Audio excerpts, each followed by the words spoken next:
setelah ada dasarnya atau enggak, pertanyaannya apakah, anggaplah yang namanya ada dasarnya kan ada keterbatasan kita untuk mengupas semua kitab suci sehingga kita tahu ini ada atau enggak gitu.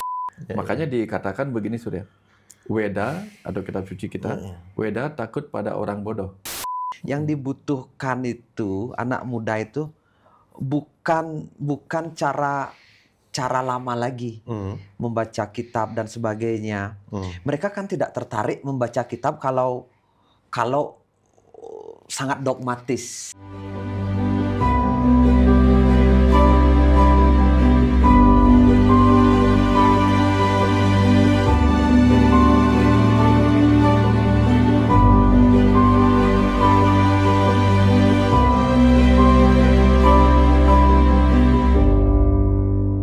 Rayu Pak Putu, rayu Pak Dokter, Rayu, sehat rayu, selalu, bahagia selalu, sukses selalu. Rayu.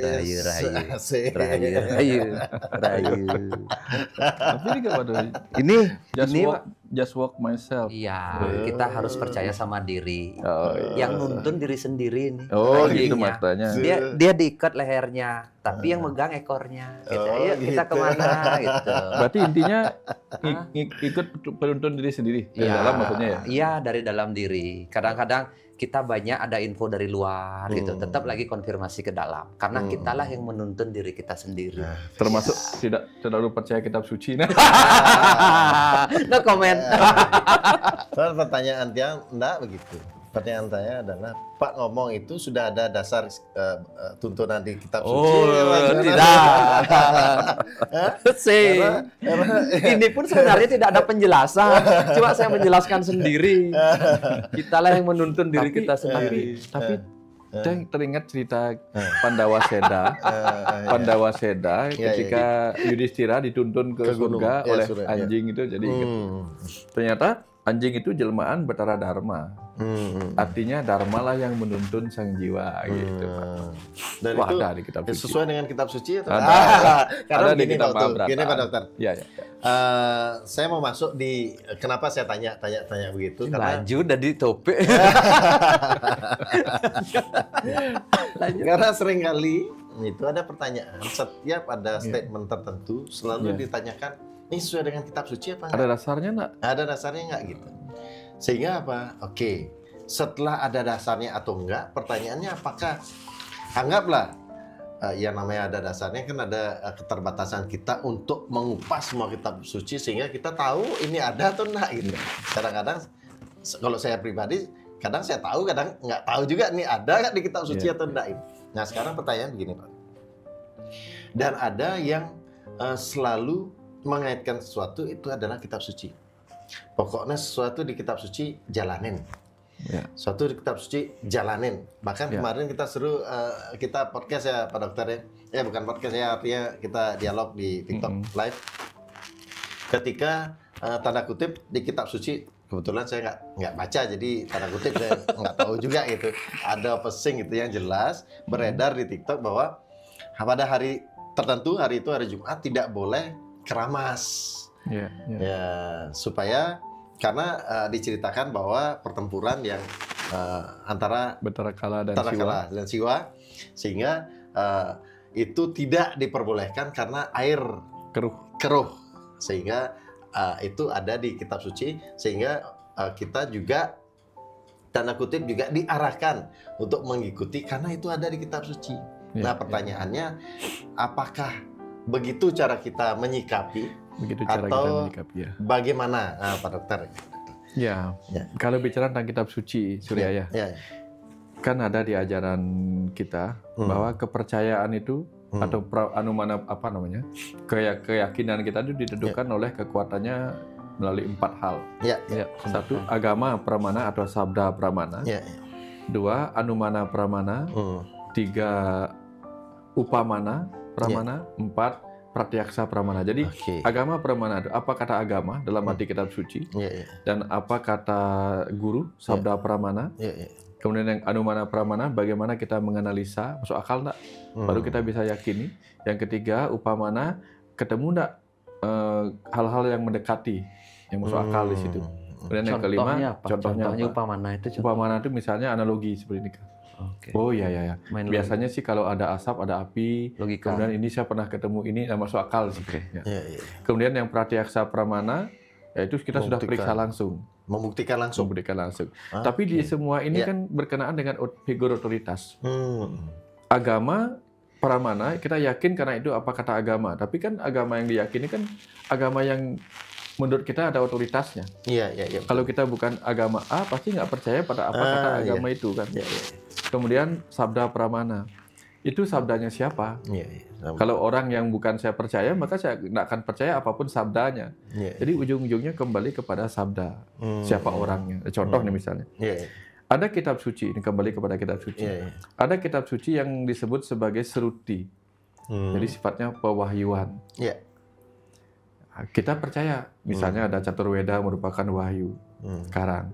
Tapi kemudian jika ada di tempat lain, ada orang mengaku mendapatkan wahyu, sementara orang itu tidak layak dipercaya, tapi kemudian dia mempunyai kemampuan menuliskan apa yang dia dapatkan dari alam sana, itu kemudian jadi dan disebut kitab suci. Apakah kita akan seketika percaya? Kan tentu tidak. Maka selalu kita membutuhkan proses menganalisa, mengupas apa sih yang dimaksud dalam kitab suci ini. Jangan-jangan apa yang dimitologikan, diceritakan itu bukan seperti itu yang dimaksudkan. Makanya muncullah penafsiran. Penafsiran itulah upamana, Pak Putu. Upa itu dekat, pikiran kita yang mendekat kepada kebenaran yang dimaksudkan. Kita tafsirkan. Jangan terlalu jauh tafsirannya, namanya tafsir kan biasanya mendekati gitu. Nah, itu contoh. Jadi dalam konteks ini kita bukan tidak percaya pada kitab suci, tetapi tentu perlu merenungkan kembali. Nah, anggaplah misalnya di Bali ada lontar sebagai kitab sucinya. Ada konon lontar yang disebut Aji Swamandala. Nah, dengan judul lontar yang sama, Aji Swamandala, itu bisa berbeda isinya antara satu tempat dengan tempat lainnya. Nah, sehingga mana yang mau kita percaya? Nah, inilah yang memerlukan penganalisaan dengan kekuatan pikiran kita yang disebut dengan Anumana Pramana tadi. Cobalah kupas, cobalah detail, cobalah diobrolkan gitu. Ya, seperti itu sih. Berarti tingkatan berikutnya atau tahapan berikutnya adalah Anumana Pramana tadi. Ya, Anumana Pramana, mengupas. Masuk akal nggak? Gitu. Akal, nah ini. Dan sampai terakhirnya adalah kita buktikan langsung. Ya, sesuai nggak dengan pengalaman dan apa yang dikatakan di kitab suci, seperti itu ya. Dan kalau kita salah membaca kitab suci separuh misalnya, misalnya baru hafal satu langsung kita ngomong, Tuhan itu siapa? Di kitab suci dikatakan Tuhan itu tidak laki-laki. Setelah membaca selesai di situ, lalu dia katakan ternyata Tuhan itu perempuan. Nah, itu dari. Karena dikatakan dia tidak laki-laki. Belum dia baca lanjutannya, bahwa di lanjutan berikutnya Tuhan itu tidak juga perempuan. Baru gitu. Nah, artinya kalau kita belum penuh membaca kitab suci, bisa muncul keyakinan yang berbeda dengan kebenaran yang dimaksudkan. Contoh misalnya Bhagavad Gita nih. Begitu Bhagavad Gita dibaca sepotong-sepotong, itu berbahaya. Nggak utuh dapat pemahaman kebenaran di dalamnya. Ya baru dapat satu hal aja udah disimpulkan berarti Tuhan itu ini, Tuhan itu begini. Nah, bahaya. Apalagi kalau baca Sarasa Musaya, Surya. Sarasa Musaya yang baca SMA, nggak tahu bahwa itu bukunya para resi gitu. Bacanya begini. Ada sesuatu yang dimiliki oleh para wanita yang tidak layak didekati laki-laki. Yaitu mereka memiliki luka yang tidak pernah berhenti mengeluarkan darah. Nah, itu kan pengetahuan, doktrinasi tanda petik bagi orang yang menjalankan kesucian. Nah, sehingga bagi kita disuruh takut pada itu kan nggak ada pernikahan jadinya gitu. Menganggap itu sesuatu yang tidak layak bagi kita. Tapi bagi orang suci supaya mereka melihatnya dengan cara demikian. Yang baca waktu itu. Tapi karena salah mengerti waktu SMA, akhirnya dia berpikir, oh saya nggak mau punya pacar, nggak mau menikah. Salah paham. Berarti pengupasan itu kan penting juga, Pak Dokter. Contoh simpel lah, yang sering saya sampaikan. Satu kalimat aja. Bagi yang merokok, kalau masuk ruangan harap dimatikan. Nah, dimatikan apa? Rokoknya apa orangnya nih gitu. Tergantung bagaimana dia mempersepsikan dimatikan itu. Nah, karena kan itulah pengupasan, itulah perspektif. Nah, konteks itu anggaplah kalimat kita kupas kalimat tadi bahwa begitu masuk ruangan harap dimatikan. Anggap itu adalah datanya dari Sabda Pramana. Anggap gitu ya. Nah, kita kan berikutnya adalah kita cek dengan Anumana Pramana. Itu gimana kaitannya dengan pemenggalannya dan bagaimana tahapan itu bekerja. Seperti apa, Pak Dokter? Makanya kalau itu sabda, kita minta kepastian lagi kepada yang bersabda itu. Atau kalau itu peringatan tertulis, kita tanya lagi apa yang dimaksud. Sebelum kita yakin apa yang dimaksud. Itu yang disebut Anumana itu? Anumana. Tanya detail lagi, filsafat muncul gitu. Oke, kalau ada orangnya yang ditanya. Ya kalau namanya juga bersabda kan. Tentu kita akhirnya bertanya kepada yang tahu. Tapi kemudian kita akan melihat manfaatnya. Kalau salah kita mengartikan pasti manfaatnya buruk. Tidak ada manfaat yang baik kan, buruk hasilnya. Makanya dikatakan begini Surya, Weda atau kitab suci kita, Weda takut pada orang bodoh. Kenapa Weda takut pada orang bodoh? Karena bisa menyebabkan keyakinan membabi buta dan tidak dikupas dengan ketajaman akal budi. Ini bodoh kan? Itu pesan pentingnya. Terus kalau begitu kita paham sederhana, Weda takut pada orang bodoh. Bingung kan? Saya mau belajar Weda nggak berani karena saya orang bodoh. Terus kapan belajarnya? Nah kacaunya di situ. Kalau kita melihat di situ, yang dimaksud adalah tetap kita pelajarin kitab suci, tetapi pada orang yang sudah pernah mengupas secara bagus kitab suci itu dengan benar gitu loh. Dan masuk akal pada kehidupan kita gitu. Nah Pak Putu, terkait dengan kitab suci, saya tertarik dengan pembahasan kita sebelumnya tentang balancing life tadi. Setuju. Balancing life itu apa sih kaitannya balancing life dengan kitab suci bagi seorang Pak Putu itu gimana sih? Ya, menurut Pak Putu kayak gimana sih? Saya tidak terlalu dalam tentang mengupas kitab suci ini. Kalau kita bicara tentang Bhagavad Gita, kita belajar tentang Weda, kayak gitu, saya tidak akan bisa menjelaskan secara dalam. Karena pemahaman setiap orang ketika membaca kitab suci itu berbeda. Yang orang itu mau kulit saja, gitu. Karena saya membaca satu ayat yang sama berulang-ulang hari ini sama 10 tahun yang lalu itu jauh sekali berbeda. Makanya tidak bisa dijelaskan. Makanya kita butuh terus introspeksi di dalam, bukan menyalahkan keadaan di luar, gitu. Makanya yang jadi penuntun, balik lagi ke gambar ini, kita sendiri yang jadi penuntun diri kita sendiri. Gitu. Apakah kita sudah benar belum memaknai ini gitu. Seperti saya melihat kitab itu seperti apa ya Pak Surya ya? Saya melihat kitab itu seperti buku panduan. Saya seperti saya ketika saya membeli obat gitu loh. Ketika saya membeli obat Amosa ini, saya lihat komposisinya apa, kandungannya bagaimana dan sebagainya gitu loh. Tapi ketika saya minum saya ada masalah ya saya hentikan dulu. Saya pelajarin betul-betul dari sudut lain dulu. Kan ini tidak, informasinya juga tidak begitu lengkap gitu loh. Kita butuh konfirmasi dari pihak ketiga. Loh, saya ini kok muntah-muntah misalnya begitu gitu loh. Ternyata tidak disebutkan. Tapi di sini hanya ada hentikan ketika terjadi apa ini misalnya ini sini baca. Misalnya begitu. Jadinya sama aja. Kita sendiri yang menentukan menurut saya ketika kita lagi belajar gitu. Karena mengupas sesuatu yang sangat dalam itu butuh kekuatan yang besar. Kita tidak bisa mengerti, baca hari ini, mengerti hari ini dan langsung memvonis melakukan itu dengan cara yang kita sudah anggap benar. Disitulah kita butuh mengenal siapa diri kita. Sebenarnya seperti saya melihat agama itu kalau saya nganggap seperti kendaraan, kendaraan yang bisa kita gunakan untuk menuju kemana yang kita mau tuju. Seperti naik motor, saya mau ke Beleleng nih, saya punya kendaraan motor gitu. Ya kita naik motor menuju ke Beleleng. Tapi jangan dirubah.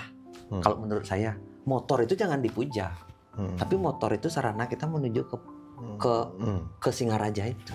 Tapi sekarang kan banyak orang yang sampai ini lo ya harus pakai motor Honda, ini yang benar, ini yang salah.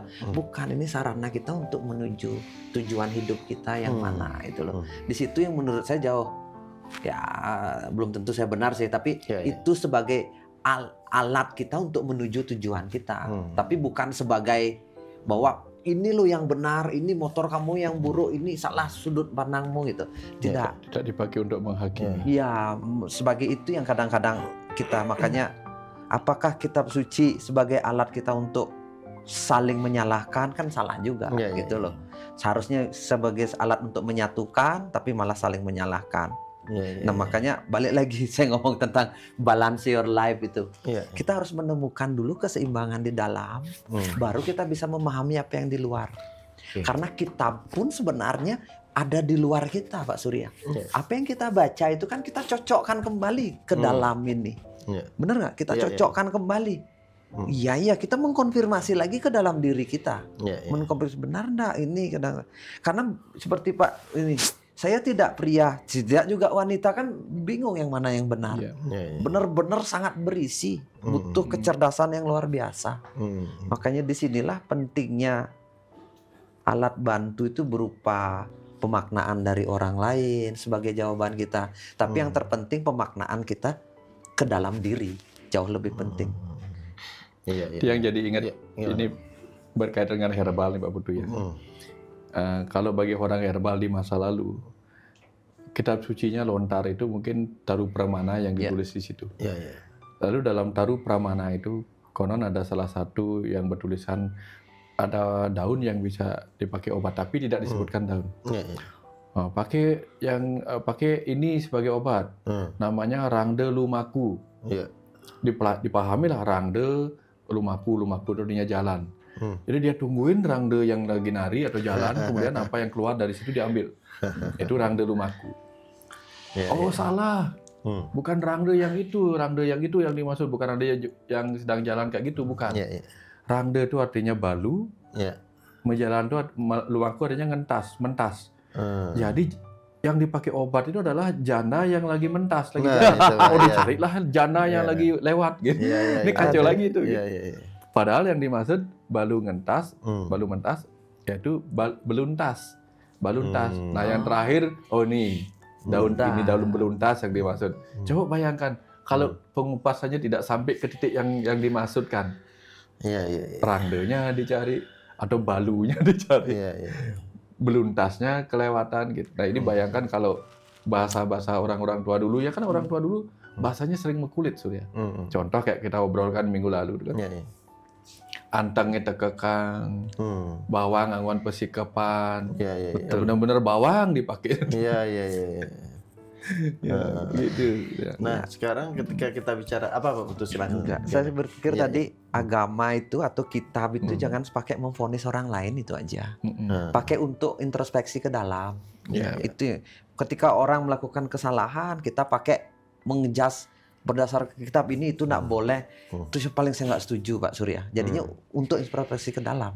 Kan banyak itu sekarang di kitab pun dibalik saling menyalahkan itu karena berdasarkan ini itu salah loh itu loh. Jadi lain pelihang kita belum tentu benar gitu loh. Itu biasanya terjadi pada penghafal Pak Putu. Kan banyak di situ. Sekarang di TikTok pun saling hujat satu dengan yang lain, saling menyalahkan gara-gara sudut pandangnya. Ada nak ngoleh kita bagian ini, ada yang ini. Tapi bukan untuk introspeksi ke dalam, membenarkan, memperbaiki tingkah laku kita. Memvonis orang lain pelih. Kan berarti seperti kita punya senjata untuk menusuk orang gitu. Kan gitu jadinya perasaan saya merasa. Dan itu saling tuduh satu dengan yang lain terjadi. Itu yang saya tidak mau. Jadinya sebenarnya ya kitab itu seperti alat penuntun buat diri sendiri kita menuju ke jalan yang lebih baik. Seperti itu. Nah, balancing life itu tampaknya juga berkaitan dengan itu. Gimana? Balance antara keyakinan kita kepada apa kitab suci atau apa kata guru. Balance juga dengan bagaimana kita mengupasnya, menafsirkannya, kemudian memeriksanya. Jadi kalau ini nggak seimbang, apa kata guru pokoknya pasti benar, berbahaya. Apa kata kitab suci pasti benar, sebelum benar-benar paham dan hanya hafal aja ya berbahaya juga. Nggak pernah dikupas ini.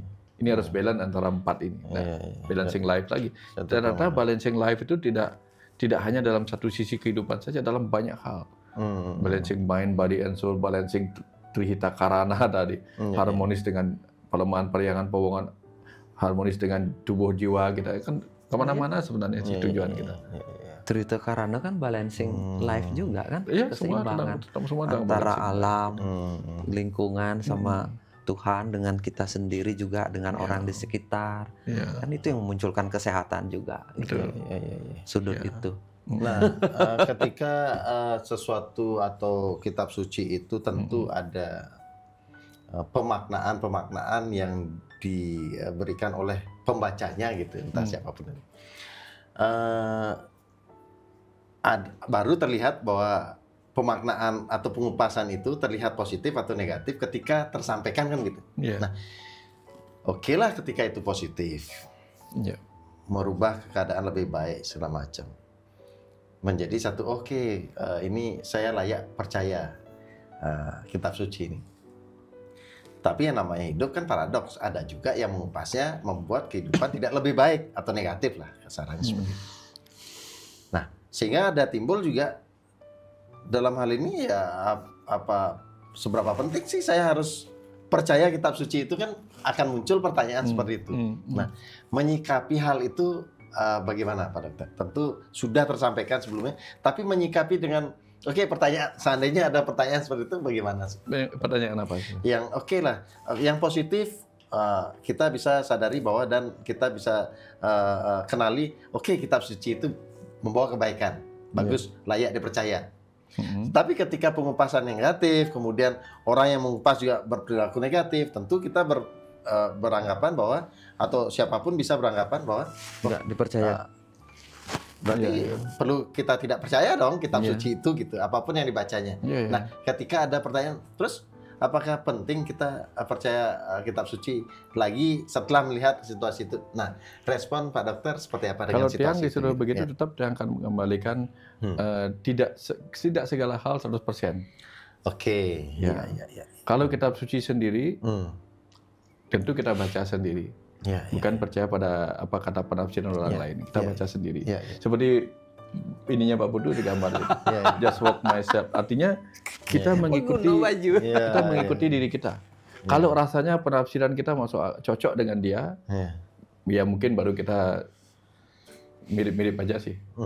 Tapi karena kebenaran itu kan hanya yang tahu yang bikin kitab sucinya. Dan orang itu sudah tidak ada lagi kan. Nah, itu dia. Yang tersisa berikutnya kan cuma penafsiran aja. Betul, penuh dengan penafsiran. Jadi tidak ada penafsiran yang paling dekat, paling jauh, enggak. Cuman menurut kita gimana? Salah satu kata dalam kitab suci yang lama sekali berkonflik di dalam diri saya itu, Pak Surya, saya kasih contoh. Bukan lama berkonflik, lama menjadi bahan pikiran saya. Berubah-ubah terus maknanya. Nah, itu dia. Katanya apa? Salah satu kata Ahimsa. Apa artinya Ahimsa? Salah satu kata ini dalam kitab suci, Ahimsa, tidak membunuh.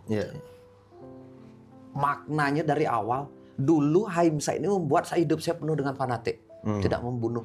Waktu itu saya vegetarian, tidak makan apa-apa gitu loh. Karena memaknai ahimsa itu tidak membunuh. Dan itu yang bagus. Saat itu kan bagus gitu. Bagi saya vegetarian itu bagus, menjaga kesehatan dan sebagainya. Tapi di pikiran buruk saya melihat orang lain tidak vegetarian, saya marah. Saya marah. Kenapa dia makan daging? Ya ini berarti orang rendah, tidak mengerti tentang makna ahimsa di kitab gitu. Saya ngelihat, bukan vegetariannya, saya tidak bicara itu, tapi pikiran saya sendiri. Saya ribut. Semua orang saya salahkan. Walaupun ya dalam hati, kok begitu sih? Dalam perenungan kembali, ahimsa itu akhirnya lama terjadi ahimsa itu tidak membunuh. Sekarang ada pikiran baru lagi muncul ahimsa. Tidak menyakiti gitu loh. Muncul lagi kata-kata yang lain ahimsa. Ternyata saya pun melakukan menyakiti hati, menyakiti diri sendiri dengan berpikir orang lain buruk gitu loh. Saya juga menyakiti. Makanya akhirnya dalam kata ahimsa sendiri pun terjadi konflik yang berkepanjangan sampai detik ini. Itu baru satu kata. Baru satu kata, belum kalimat ini. Belum kalimat. Belum kalimat ini terus berperang dan itu lama-lama semakin hari semakin halus ketika saya bawa perenungan ke dalam diri. Maknanya itu semakin halus. Yaitu ini balik lagi ke gambar yang tadi. Ketika saya bawa meditasi, benarkah saya berpikir buruk dengan orang lain hanya dengan kalimat ahimsa ini saja? Gitu. Kenapa saya berpikir buruk sama orang lain dan menganggap saya lebih benar dari orang lain? Gitu. Akhirnya menemukan pemaknaan yang jauh lebih dalam hari ini. Ahimsa itu artinya tidak menyakiti secara pikiran, secara ucapan, secara apalagi tingkah laku. Tingkah laku berarti itu saya menemukan kata ahimsa, dan itu bertransformasi puluhan tahun, Pak Surya. Bukan berarti tidak makan daging saja, tidak makan ini saja, tapi tidak menyakiti secara pikiran, secara kata-kata, secara tingkah laku terhadap semua makhluk. Bumi, alam, manusia, tumbuhan, hewan, manusia sesama itu loh. Akhirnya begitu pemaknaannya, dan itu puluhan tahun satu kata. Kitab itu segini tebalnya minta ampun, Pak Surya. Makanya balik lagi, kita alat introspeksi ke dalam yang benar sehingga kita bisa menuntun diri kita ke arah yang lebih baik. Seperti itu. Ya. Dan Pak Dokter, terkait dengan itu saya sangat setuju balancing life yang Pak Putu sampaikan. Nah, sekarang fenomenanya seperti ini, Pak Dokter. Ya, tidak banyak sih anak-anak muda zaman sekarang ini untuk tertarik membaca kitab suci. Ya. Coba tanya deh, jangankan kitab suci ya, hal-hal sederhana aja dia tidak spesifik. Tentu saya pribadi pun tidak spesifik juga, tapi setidaknya ya ada kesempatan lah untuk kita membaca. Tapi sekarang ini sudah sedikit bergeser, bahkan tahu pun tidak gitu ya, bahkan menyentuh pun tidak. Itu gimana sih ceritanya, Pak Dokter? Ya, karena satu, literasi kita berkurang. Betul. Ya, jangankan kitab suci, kitab Koping Hu aja nggak dibaca. Dulu kan terkenal sekali. Dulu kita suka tidak ada hiburan lain selain membaca di masa itu. Bayangkan yang SMA baca Atharva Weda, walaupun tidak mengerti. Setidak-tidaknya ngintip-ngintip lah di SMA, kan ada di perpustakaan Atharva Weda, Rig Weda, Yajur Weda, nyari-nyari karena konon katanya begini, konon yang baca-baca. Itu nggak ngerti apa yang dimaksud. Langsung nyerah. Bayangkan sekarang ini bahkan banyak anak-anak muda yang tidak tahu bahasa Bali. Jarang bahasa Bali, lebih banyak bahasa Balinesia. Bahasa Bali ada Indonesianya gitu. Tapi syukur juga, walaupun demikian tetap ada orang-orang hebat, anak-anak muda hebat yang menurut kita tidak akan ada yang meneruskan membaca lontar, menulis lontar. Udah banyak sekarang. Ada juga banyak sekali juga. Mereka yang menjaga warisan leluhur dulu. Banyak menyimpan, ada banyak sekali orang-orang hebat seperti itu. Selain ada banyak juga orang yang tidak seperti kita. Kalau dulu kita kan rata-rata membaca bahasa Bali, membaca ya agama apalah, kayak Parisuda gitu. Sekarang tanyaan aja, minimal hafal dulu dah gitu. Minimal hafal dulu.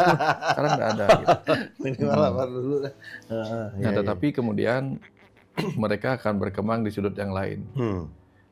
Gini Surya, dulu kita ini zaman kita dulu banyak diajarkan tentang apa kata agama, apa kata kitab suci, apa kata orang suci, banyak. Sekarang udah sedikit, banyak sekarang Hanumana Pramana yang muncul di kupasan di TikTok, di ini, di situ, sehingga bahkan ini banyak membawa orang kepada arah ateis tadi. Ateis, terlalu banyak filsafat dibaca, malah ateis. Ya, kemudian nanti ini bukan akan ditinggalkan. Mungkin orang jarang baca, jarang ngobrolin ini, langsung ke periksa langsung. Aku nggak percaya, kita lihat langsung gitu. Nanti akan ada yang seperti ini, ada zamannya seperti itu. Nah nanti, tapi lama-lama mereka akan balance. Karena yang disebut balance itu apa? Mereka pernah ke timur, mereka pernah ke barat, baru tahu tengah-tengahnya. Gitu. Jalan tengah. Iya. Kalau nggak pernah tahu, kan kita balance juga datang ke sini, jatuh ke sini, baru kemudian pelan-pelan, ketemunya. Seperti itu. Wah. Akan ada generasi seperti itu. Nah, sekarang Pak Putu, pada generasi muda deh yang mungkin belum balance nih. Seperlu balance apa yang tadi Pak Dokter katakan ya, untuk kembali memeriksa dengan membaca kan gitu. Sekarang memeriksa dengan melakukan, membuktikan kan gitu. Ada yang mengupas, sekarang memeriksa dengan membacanya. Seberapa penting itu menurut Pak Putu untuk anak-anak muda sekarang itu? Sekarang anak-anak muda itu, saya ngelihat Pak Surya, Pak Dokter, yang dibutuhkan itu anak muda itu bukan cara lama lagi membaca kitab dan sebagainya. Mereka kan tidak tertarik membaca kitab kalau sangat dogmatis. Dogmatis itu maksudnya sing dadi kene, sing dadi kitu, ndak boleh begini. Ndak boleh mempertanyakan. Ya, mempertanyakan. Kitab suci harus diyakini 100% kayak gitu. Walaupun kita menganggap secara logika itu salah, itu tidak akan bisa diterima. Harus kita mengajarkan itu dengan cara generasi sekarang. Fun, menyenangkan, logiknya dapet, terus perumpamaannya ada, sehingga menjadi sesuatu yang budaya yang tidak di langit sana ceritanya, yang membumi, cerita-cerita membumi, realistis dengan kehidupan di zaman sekarang. Apa sih moralitas itu seperti apa? Biar nyambung lah dengan agama. Apa sih trikaya parisuda itu berucap yang benar? Kita ceritakan dengan kehidupan sehari bahwa kalau kita bekerja banyak nipu orang, banyak kita ngomong yang buruk, banyak berpikir yang buruk. Ya dalam kerja pun kita pasti akan ditolak sama teman-teman. Begitu kita caranya menjelaskan agama zaman sekarang. Bukan kaku-kaku dengan cara menghafal, cara tempo dulu yang kita ajarin dengan menakut-nakuti dan sebagainya. Itulah teori keseimbangan atau jalan tengah yang kita ambil. Agamanya tetap jalan, nilai-nilainya tetap dapat, pola pikirnya dapat dan diterima oleh anak muda. Oleh anak muda itu sekarang kritis banget. Kritis dalam artian kecerdasan mereka meningkat. Maksudnya daya-daya imajinasi mereka meningkat. Mereka lebih berani bertanya, gitu loh. Kalau tidak bertanya, tidak sesuai, mereka akan pergi. Wah, apa ini nggak masuk akal itu, nggak masuk akal. Misalnya, ya banyak hal lah saya ngelihat. Makanya kita harus sesuaikan dengan, harus relate lah dengan kehidupan. Bicara agama relate dengan kehidupan, tempat kerja mereka, tempat sekolah, tempat kehidupan. Kenapa sih kamu bisa begini? Ya kita jelaskan secara moral, kaitkan dengan agama. Dan itu nyambung nanti kalau kita ceritakan. Itulah jalan tengah yang bisa kita ambil dengan kondisi sekarang. Bukan kita kaku-kaku seperti orang. Ya, kalau orang dulu dia takut-takutin, oke, tapi sekarang nggak. Mereka akan pergi, nggak ngomong, mereka akan diam. Nah ujung-ujungnya Pak Dokter bilang bisa jadi ateis. Agnostik malah. Iya, malah jadi ateis karena ajaran di YouTube banyak sekali menggiring orang jadi ateis. Karena kita diajarin, wah nggak bener itu, mana ada ini begitu, itu mana ada surga dan neraka, logikanya mana ada. Kalau kita mati ya dikubur di tanah misalnya begitu ceritanya. Akhirnya gitu. Ketika kita tidak mengikuti keadaan sekarang. Ya, dan sekarang media sosial itu sangat-sangat luar biasa ya, perspektif yang dibangun itu terkadang tidak sesuai dengan di dalamnya apa, tapi ditampilkannya apa gitu. Nah, persis. Karena kan ada agama Pramana. Sabda Pramana, ini orang suci ngomong, langsung dipercaya. Tapi begitu ditanya, analisanya nggak jelas, nggak masuk akal. Begitu diperiksa orang yang hafal kitab suci itu, perilakunya nggak jelas juga. Nah ini ternyata nggak utuh, nggak holistik. Ini juga menyebabkan ternyata nggak benar, orang yang hafal kitab suci aja ujung-ujungnya perilakunya seperti ini, gitu kan. Sehingga kayaknya nggak, kitab suci itu nggak benar, kan jadi begitu, seperti Pak Putu bilang tadi. Sehingga tugasnya sekarang lebih berat lagi. Tugas orang-orang sekarang yang membabarkan kitab suci lebih berat lagi. Mereka harus hafal kitab sucinya, mereka harus mampu menjelaskan secara analitik, secara masuk akal, dan mereka harus menunjukkan lewat sikap dan perilaku yang sesuai kitab suci yang mereka hafal itu. Berat tantangan sekarang sebenarnya. Gitu berat. Justru terkadang banyaknya pilihan pengetahuan atau pilihan informasi. Itu terkadang juga membingungkan juga ya, paradoksnya di sana. Karena ada lah kemarin kita sempat diskusi, saya tertarik diskusinya karena dia membuat, saya nggak sebut secara detail, tapi dia mempunyai satu prinsip bahwa oke, Pak Dokter katakan untuk dapat A harus B. Dia buat antitesisnya dengan kenapa harus A?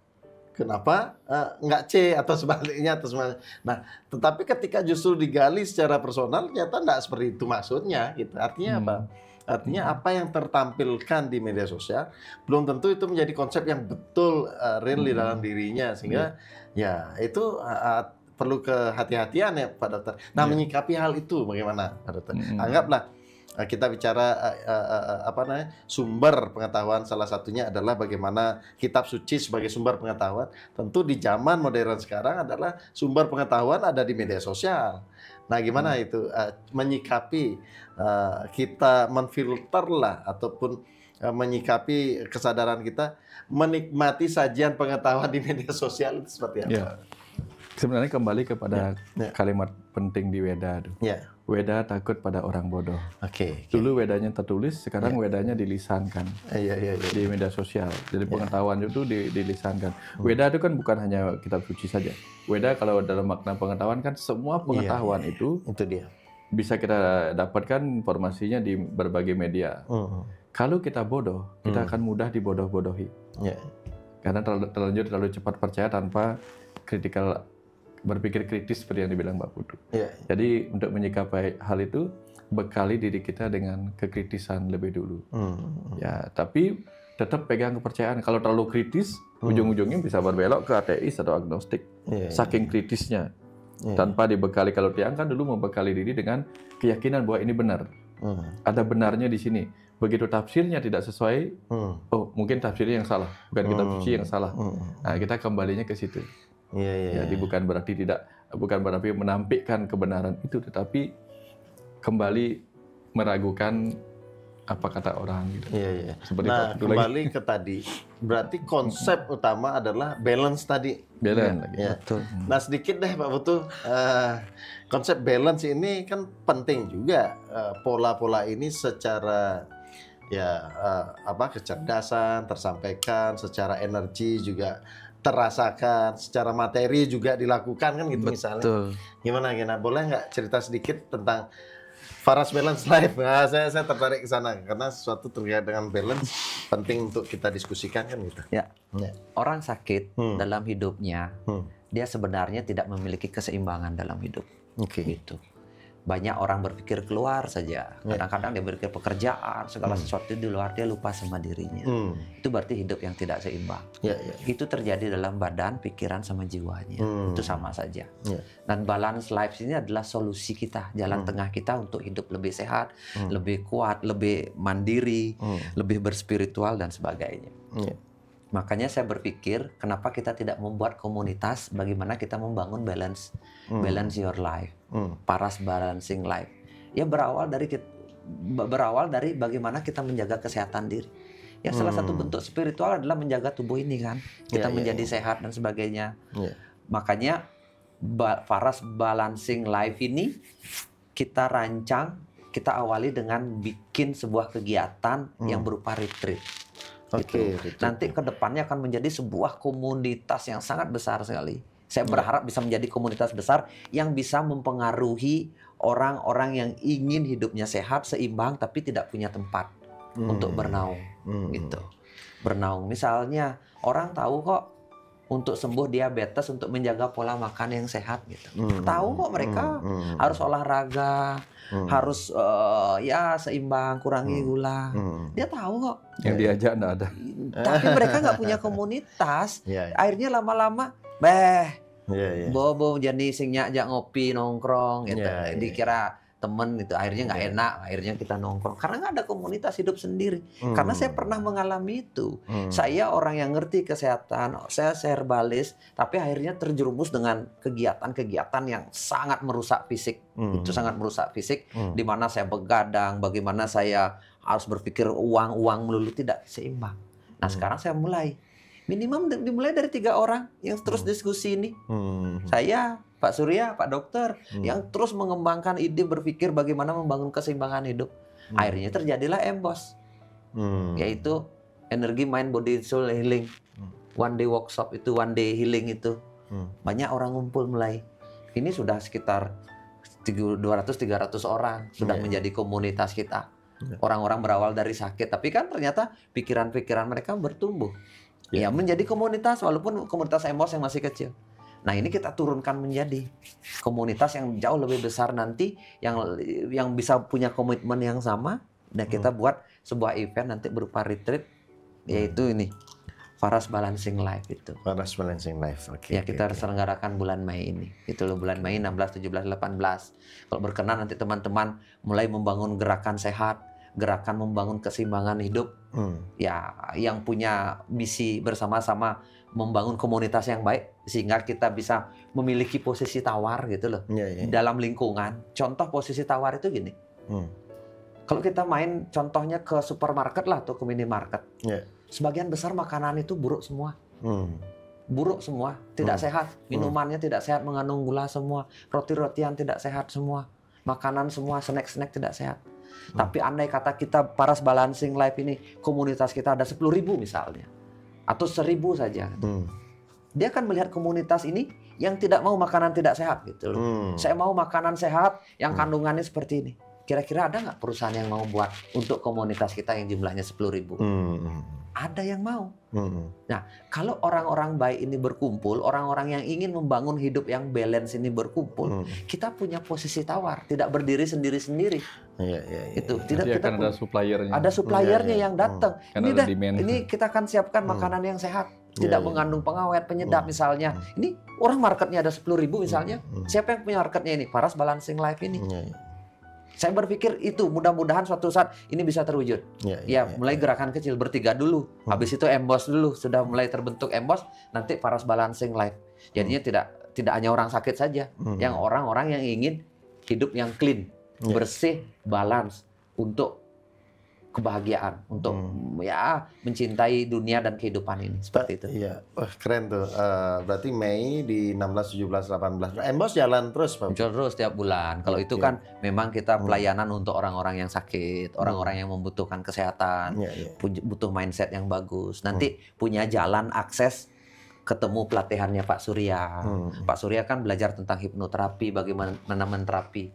Bisa jalan ketemu dengan rumah terapi Paras, di situ kan nanti dilayani juga kegiatannya semesta juga, rumah semesta. Embos itu benar-benar menolong dan itu kita nanti buat panelingnya yang luar biasa Pak Surya. Karena saya juga merasa gimana ya, karena ya terharu juga Pak Dokter, Pak Putu ya, mereka mendapatkan manfaat. Kemudian ada kalimat-kalimat begini, agak nawang gitu ya. Karena ada keinginan di awal pingin, tapi kemana nanyanya? Betul.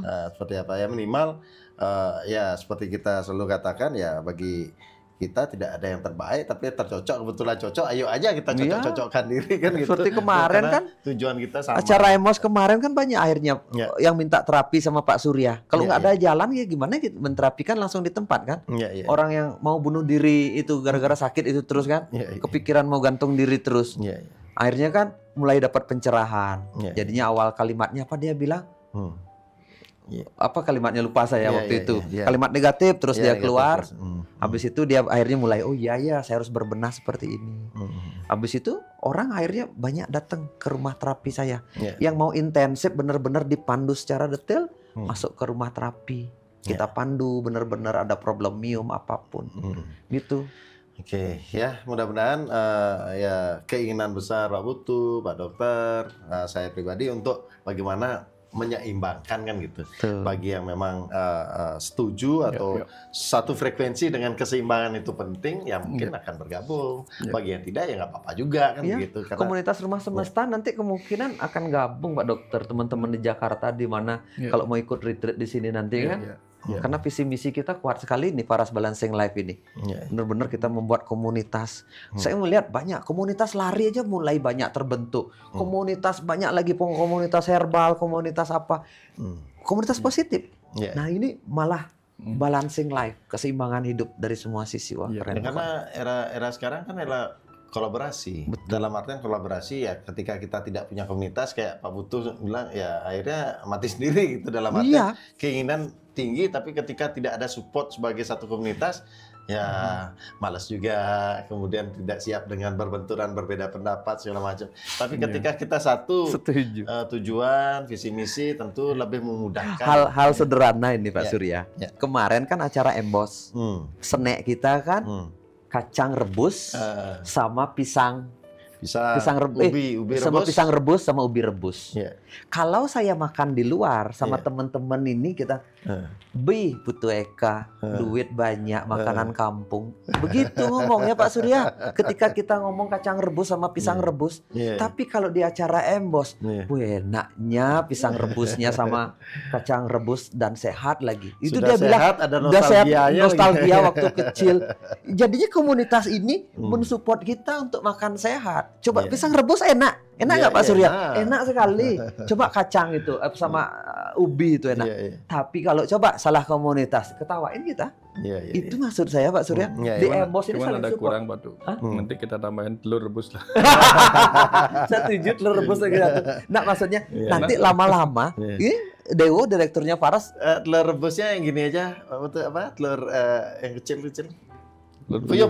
Nah, Dewo direkturnya Paras iya, ngomong gini, iya. Pak, kalau komunitas Paras balancing life jadi, dia bilang gitu. Iya. Saya nanti bikin catering sehatnya. Gitu. Wis.